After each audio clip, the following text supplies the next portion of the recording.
Hey everyone, it's Carmelia Ray, host and producer here for Breezeway Productions at Sundance Film Festival 2023 in Park City, Utah. We are covering all the carpets, all of the amazing new movies that are coming out, and stay tuned as we speak to the directors, producers, composers, and talent who are putting together all these amazing films for you guys to watch. Good to see you. So can you tell me a little bit about your role? Yeah, I play a very rich owner of a designer drug that is, allowing the world to live forever, eternal youth, probably 30 years in the future, and I run it. It seems really dark when you think about the opportunity to be immortal. You'd think that there'd be some happiness in there. Yet, with having a drug like that, if that were available now, how do you think the world would react to that? Well, I think what our movie's about, it's a home invasion movie too. So karmically, they're coming to stop me, because what I'm doing is obviously not the normal way to go about something like this. And you realize a lot more darker secrets about this character that I play. But ultimately, it's I don't really, to me, it's a home invasion movie that feels like, becomes an Elephant Man type movie because of the change in the character that I play and what happens to him through the movie. So. Yeah, I've seen some, dysmorphia or something of people's bodies. Is taking the drug cause that effect for some people? Well, no, the drug is supposed to be, in the story, diluted, and, everybody has a different dosage.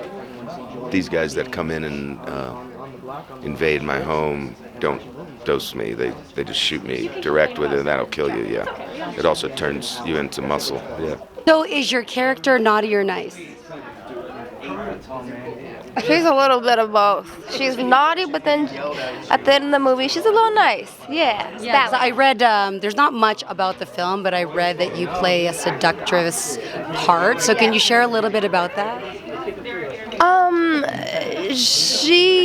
You just have to watch it. I can't say too much without, saying too much. So, how do you accept roles? When you read the part, was it something you had to think about, or did it call you? Yeah, I think it's whatever is like the most fitting and feels right and genuine and something I connect with. And this, I felt like, I absolutely want to be a part of this and to be able to work with Eddie. So yeah. So if there was Divinity available in real life, how would you consider taking it? What are your thoughts? I think I would. I absolutely would. Yes. Why wouldn't I want to be immortal? What would you do with your immortality? And would you want your whole family to be part of that? I would. I would love for my family to be immortal, and I would love to travel and spend all of my life learning as much as I can and creating and traveling. Yeah. So you said you've been to Sundance 5 times. Absolutely. Do you enjoy our projects, making music for film? Is that a little more challenging or exciting for you versus making music for your audience? For film, it's a bit more challenging because I got to please the studio, the director, and the producers. You know what I mean? When I do my own thing, it's just me 100%. So sometimes I got to dial it in and, make sure everybody's on board with what we're doing. So it's a little more of a work, but it's a different kind of a challenge. So when it comes to composing music for film, do they tell you the story, or do you watch the characters and then produce the sound later? How do you come up with the right sound for the character and for the scene? I sat with the director and watched the film after it was shot, pretty much like 90% done. And then we talked about, different sounds and different vibes he might want in different scenes and what he was looking for. And, some angelic stuff here, some pulsating stuff here, some beats in this section. So then he just left and I just went at it. Was there something new that you created in this sound and in this piece?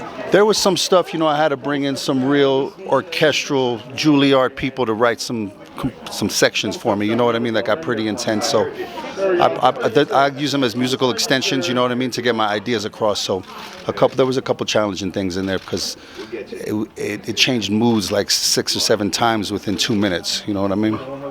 We got it done though. Have you seen the finished product? I have not.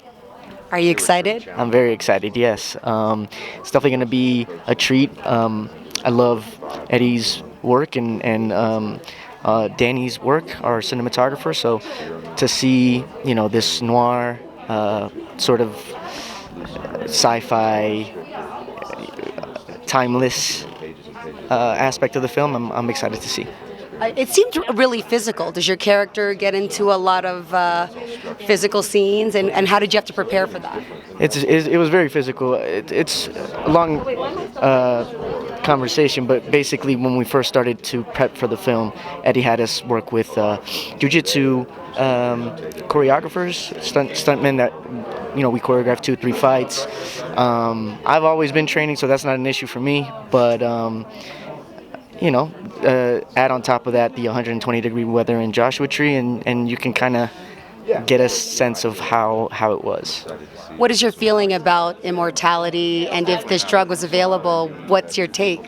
I mean, I don't think that humans would resist the urge, of something that rejuvenates you, and you can have longer experience. You can have experiences for longer amounts of time, more time on the planet. I mean, I don't know if anybody would be against it. Obviously, morally, some might turn away from it. But I mean, yes, it's definitely a topic actually right now because of Harvard professor finding out how to reverse age in mice.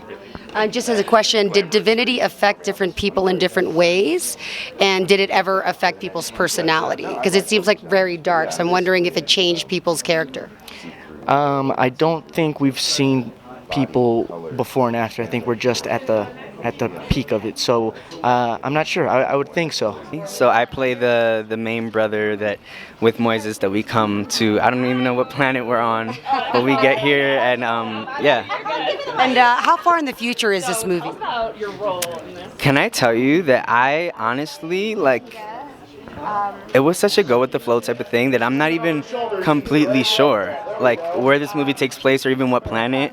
I want to say it's on Earth, but I also want to say it's somewhere else. This movie it's a complete trip. Did you learn a lot in the movie as well as an actor? Did you get to push yourself? It seemed very physical. Yeah, it was physical. I've done physical before, but you know what it was for me? I think it was probably the first time in my career that I've done more of an adult-themed role. This movie I think is rated R or something like that. And my last show, I was playing a 14-year-old. So it's, going from that to someone who's has a love interest. And is my character dark? No, my character is actually the one who sort of understands the whole ins and outs of love and how humans work on Earth. So I think he might be a little dark at the beginning, but he really transitions.